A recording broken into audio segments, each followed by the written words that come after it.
Good afternoon, and welcome to Lunchtime Poetry.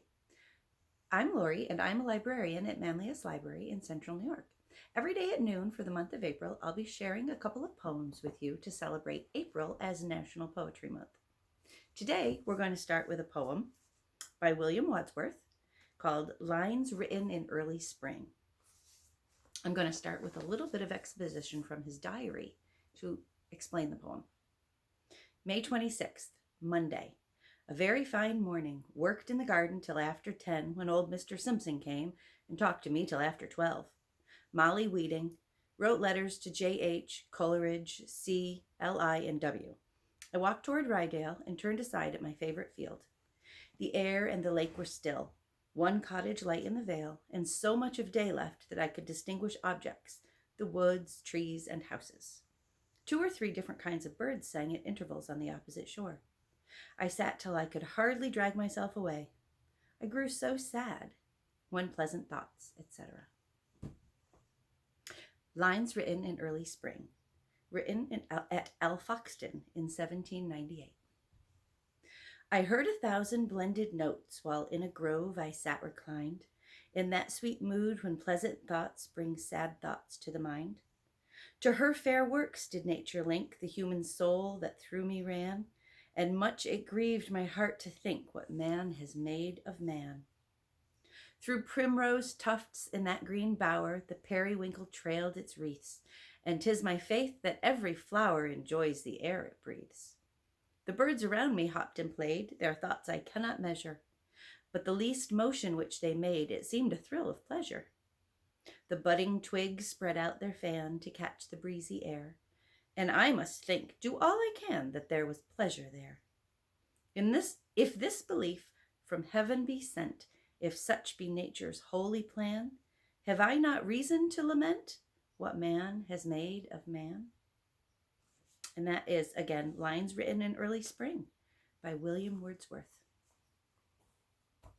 The next one is a little bit more of a fun one. It's from one of my favorite books, The Two Towers, Book 2 of Lord of the Rings.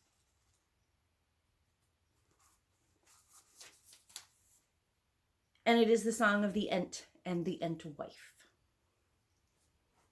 Ent. When spring unfolds the beechen leaf and sap is in the bough, when light is on the wildwood stream and wind is on the brow, when stride is long and breath is deep and keen the mountain air, come back to me, and say my land is fair. Ent wife. When spring is come to garth and field and corn is in the blade, when blossom like a shining snow is on the orchard laid, when shower and sun upon the earth with fragrance fill the air, I'll linger here and will not come, because my land is fair. Ent. When summer lies upon the world and in a moon of gold, beneath the roof of sleeping leaves the dream of trees unfold, when woodland halls are green and cool and wind is in the west, come back to me, and say my land is best. Ent wife. When summer warms the hanging fruit and burns the berry brown, when straw is gold and ear is white and harvest comes to town, when honey spills and apple swells though wind be in the west, I'll linger here beneath the sun, because my land is best. Ent.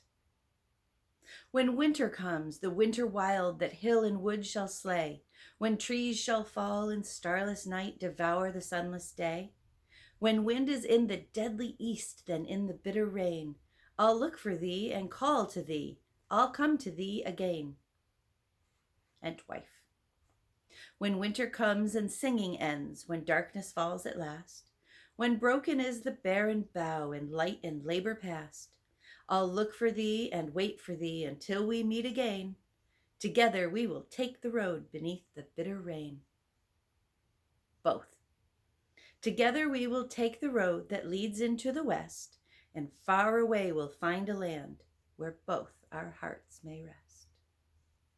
And that is the song of the Ent and the Ent wife from the Two Towers of the Lord of the Rings series. And as a special treat, I'm going to read a third poem today. It's by Robert Frost. And I actually first discovered this poem when I was reading The Outsiders by S.E. Hinton. You may know it. It's called Nothing Gold Can Stay. Nature's first greenest gold, her hardest hue to hold, her early leaf's a flower, but only so an hour.